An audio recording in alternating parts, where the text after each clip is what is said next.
देखिए, जब कोई क्वेश्चन आप सॉल्व करें तो सबसे पहले क्वेश्चन को आराम से पढ़ें, समझें। जब क्वेश्चन समझ में आ जाए तो सॉल्व करना स्टार्ट कर दें। जैसे ये क्वेश्चन कहता है कोई धनराशि चक्रवृद्धि ब्याज की दर से 15 वर्षों में दोगुनी हो जाती है। यह राशि कितने वर्षों में 8 गुनी हो जाएगी। चक्रवृद्धि ब्याज के ऐसे क्वेश्चन जब भी आए तो हमें देखना है, एक तरफ वर्ष नोट कर लेना है और एक तरफ हमें गुना नोट कर लेना है। ऐसे क्वेश्चन जब भी आते हैं तो हमें ज़्यादा कुछ सॉल्व करने की ज़रूरत नहीं, एक तरफ वर्ष लिख लें और एक तरफ गुना। अब कह रहा है कि 15 वर्षों में कोई धनराशि 2 गुनी हो जाती है, तो कितने वर्षों में 8 गुनी हो जाएगी। तो गुना की तरफ देखते हैं, जैसे 2 गुना है तो हर बार हम 2 से गुणा करेंगे और जब तक गुणा करते रहेंगे जब तक हमें जो गुना है वो मिल नहीं जाता। जैसे कह रहा है 15 वर्षों में 2 गुना, तो कितने वर्षों में 8 गुना। तो फिर 2 से गुणा करते हैं, 2 का 2 दूना 4। अब फिर 2 से करेंगे, 2 गुना कह रहा है तो हर बार 2 से ही करेंगे, तो 4 दूना 8। अब देखो हमें 8 गुने की ज़रूरत थी। दूसरी तरफ हमें क्या करना है, सिर्फ पहाड़ा पढ़ना है। जैसे 15 वर्षों में 2 गुना, तो 15 दूना 30, यानी 3 वर्षों में 30 वर्षों में 4 गुना। फिर 30 दूना 60 नहीं करना, इस तरफ सिर्फ पहाड़ा पढ़ना हमें। 15 दूना 30 और 15 तियां 45। तो हमारा आंसर आया कि हमारी धनराशि 45 वर्ष में 8 गुनी हो जाएगी। सबसे सरल मेथड। नेक्स्ट क्वेश्चन है, देखिए नेक्स्ट क्वेश्चन भी वही है।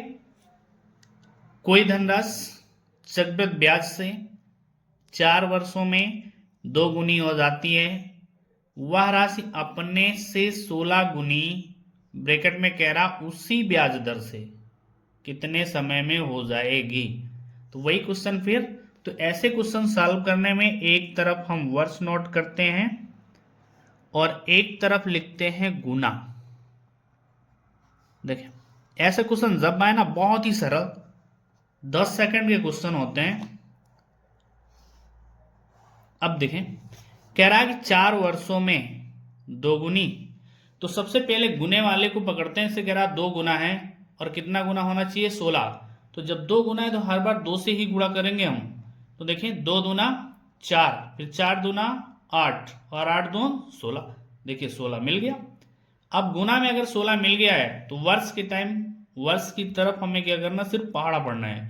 तो 4 वर्षों में 2 गुना, तो 4 दून 8, 8 वर्षों में 4 गुना, फिर 8 दून 16 नहीं करना, इधर पहाड़ा पढ़ना है। तो 4 दून 8 और 4 तेई 12 और 4 चौक 16, यानी हमारा आंसर होगा 16 वर्ष। क्योंकि 4 वर्षों में 2 गुना, तो एक तरफ गुना की तरफ हम क्या करेंगे, जैसे 2 है, 2 गुना कह रहा हर बार 2 से गुणा करते चलेंगे और जितने गुना की बात करता वो मिलेगा वहीं रोक देंगे। वर्ष की तरफ जो डिजिट दी गई उसी का पहाड़ा पढ़ दो। तो 4 दूना 8, 4 तीन 12, 4 चौक 16, यानी 16 वर्षों में 16 गुना। तो इसमें हमारा आंसर हो जाएगा 16 वर्ष। नेक्स्ट क्वेश्चन कहता है कि एक धनराशि चक्रवृद्धि ब्याज पर 3 वर्षों में 3 गुनी हो जाती है। तदनुसार वह अपनी मूल राशि का 9 गुनी कितने वर्षों में हो जाएगी। सेम हमने पिछले क्वेश्चन में बताया, अगर ऐसे क्वेश्चन आते हैं तो एक तरफ हम वर्ष नोट कर लेंगे और दूसरी तरफ गुना नोट कर लेंगे। तो गुना लिख देते हैं। अब क्वेश्चन में देखें 3 वर्षों में 3 गुनी, तो 3 वर्ष 3 गुनी। कह रहा है कि वो अपनी मूल राशि का 9 गुनी कितने वर्षों में हो जाएगी।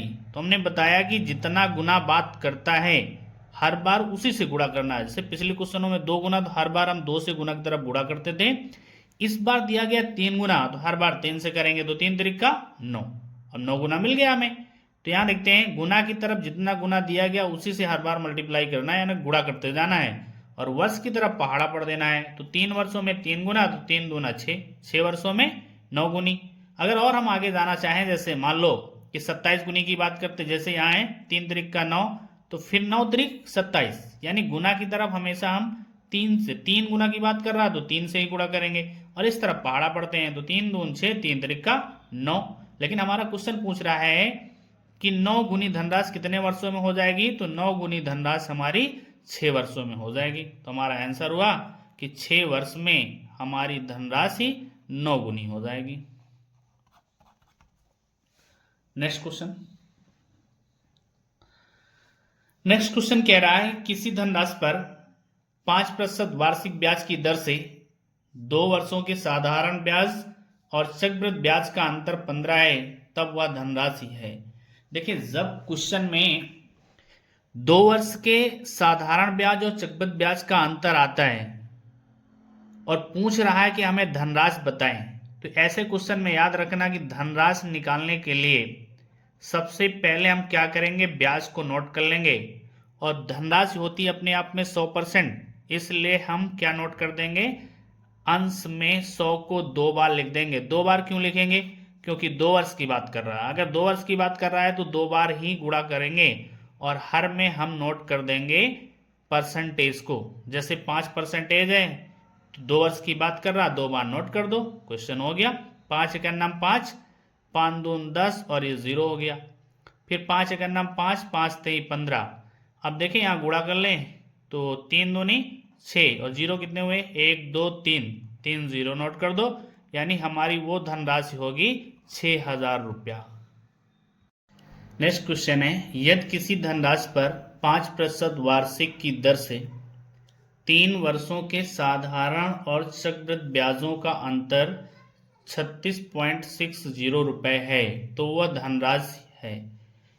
क्वेश्चन में देखो हमारे पास दर दी गई है, टाइम दिया गया है और ब्याज दिया गया है।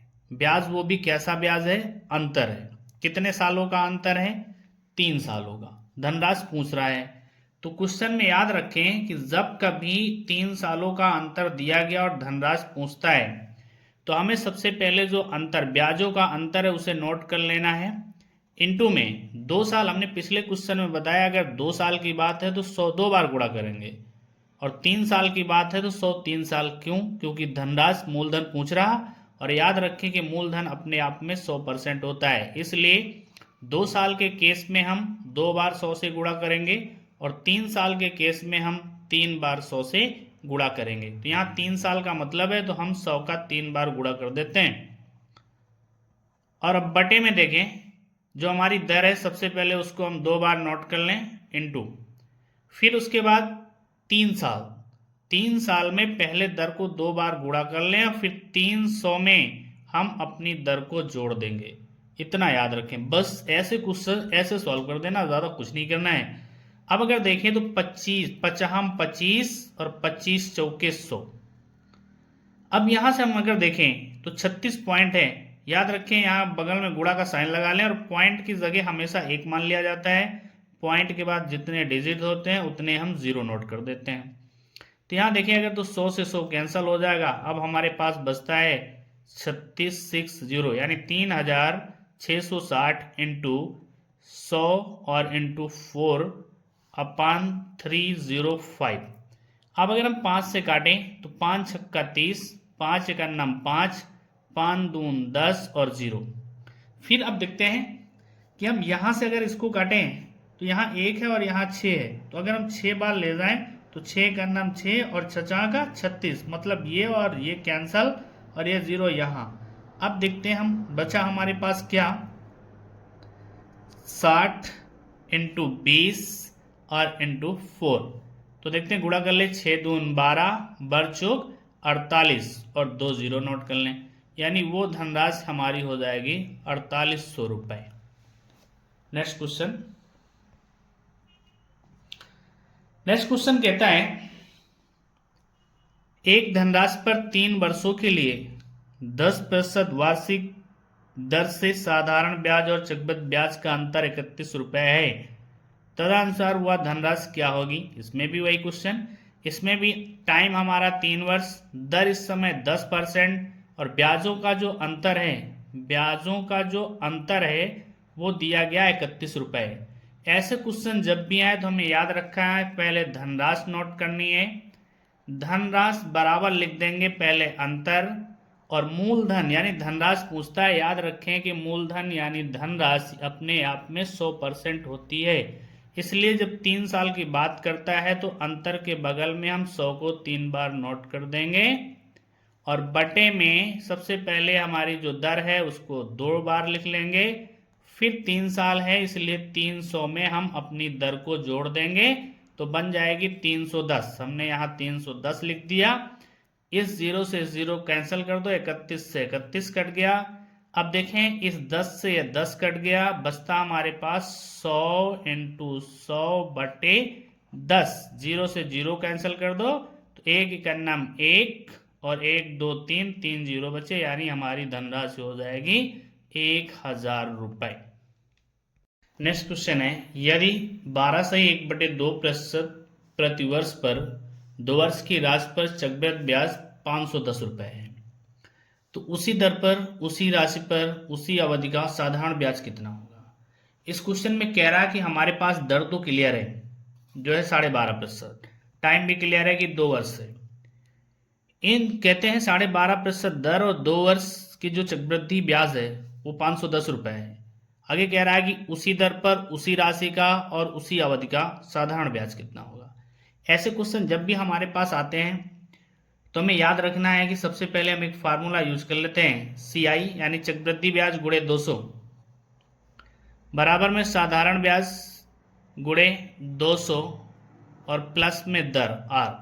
इस फार्मूले को याद कर लो, तुरंत 10 सेकंड में आंसर लगा तो हम सकते हैं बेसिक से, पर उसमें टाइम लगेगा। तो ऐसा क्वेश्चन जब भी आए इस पे रख दीजिए और आंसर आ जाएगा आपका। तो देखिए चक्रवृद्धि ब्याज कितना है 510, हमने नोट कर लिया 510 इंटू में 200 लिख दिया, बराबर में SI साधारण ब्याज हमें निकालना है और गुणे में देखें 200 प्लस R। R का मतलब है हमारे पास 12 सही 1/2। अब इसको देखिए हम गुणा करेंगे तो 12 दूनी 24 1 25, यानी इसको हम कह सकते हैं 25/2%। तो R की जगह देखें 200 और प्लस 25/2 अगर कर लें, इसके नीचे 1 कर लें तो ऊपर नीचे 2 से गुणा कर दें तो हर बराबर हो जाएगा। अब हमारे पास बचता है 510 गुणे 200 बराबर में साधारण ब्याज और गुणे देखिए 2 दूना 4, यानी 200 का अगर हम 2 से गुणा करेंगे 400 प्लस 25 तो हो जाएगा 425 और बटे में 2, क्योंकि हर एक बार जब हर बराबर होते हैं तो हर को एक बार लिख के अंश को जोड़ लिया जाता है। अब अगर हम कैंसिल करना शुरू करते हैं तो बटे में 1 कर लो और याद रहे जब बराबर का साइन लगा होता है तो अंश से अंश कैंसिल किए जाते हैं। अगर हम 25 से कैंसिल करें तो देखें 425 को अगर 25 से डिवाइड करें, 25 से करना हम 25 और यहाँ है 17, बगल में 5, 25 सत्ते 175, यानी 25 से कैंसिल करें तो यहाँ 17 मिलेगा और यहाँ 25 अट्ठे 200। अब हमारे पास बचता क्या है, SI इंटू 17/2 बराबर 510 और गुणे में 8/1 कर लो। देखिए 17 से अगर हम काटे 17 का नाम 17, 17 तिया 51 और ये 0। अब बचता हमारे पास SI इंटू 1/2 बराबर 8 त्रिक 24, 240/1 क्रॉस गुणा कर दें तो साधारण ब्याज हमारा हो गया, देखिए ये 0 नोट कर लो और 2 चौको 8 और 2 दूना 4, यानी 480 रुपए। नेक्स्ट क्वेश्चन है, यदि एक धनराशि पर 4% वार्षिक दर पर 2 वर्ष का चक्रवृद्धि ब्याज 102 रुपए और उसी दर पर 2 वर्ष का साधारण ब्याज है, साधारण ब्याज कितना होगा। वही क्वेश्चन सेम कह रहा है, दर हमारी 4%, टाइम हमारा 2 वर्ष और साधारण यानी चक्रवृद्धि ब्याज यानी CI चक्रवृद्धि ब्याज 102 रुपए कह रहा उसी दर पर 2 वर्ष का साधारण ब्याज बताओ। जब भी ऐसे क्वेश्चन आते हैं तो हमें याद रखना है कि फार्मूला चक्रवृद्धि ब्याज गुणे 200 बराबर साधारण ब्याज गुणे 200 और प्लस में दर। अब चक्रवृद्धि ब्याज है 102 गुणे हमने 200 कर दिया बराबर साधारण निकालना है गुणा, अगर हम 200 में देखें दर हमारी कितने परसेंट 4%, 4 जोड़ लें तो हो जाएगा 102 गुणे में 200 बराबर में साधारण ब्याज गुणे 200 में 4 जोड़े तो 204 आ जाएगा। अब 204 को देखें अगर इससे काटे तो एक बार और यहां जाएगा 2 बार, क्योंकि देखिए 2 यहाँ पर 204 है, अगर हम 2 से करते हैं, देखो 2 दूना 4 और 0 और 2 एक अन्नम 2। अब आया, देखिए क्या बचता हमारे पास, 200 बराबर 2 इंटू SI। अब इससे कैंसिल करें तो 100, कहने का मतलब हमारा साधारण ब्याज हुआ 100 रुपया। तो ऐसे क्वेश्चन जब भी आते हैं इस फार्मूले को याद रखो, बस 10 सेकंड में क्वेश्चन आ जाएंगे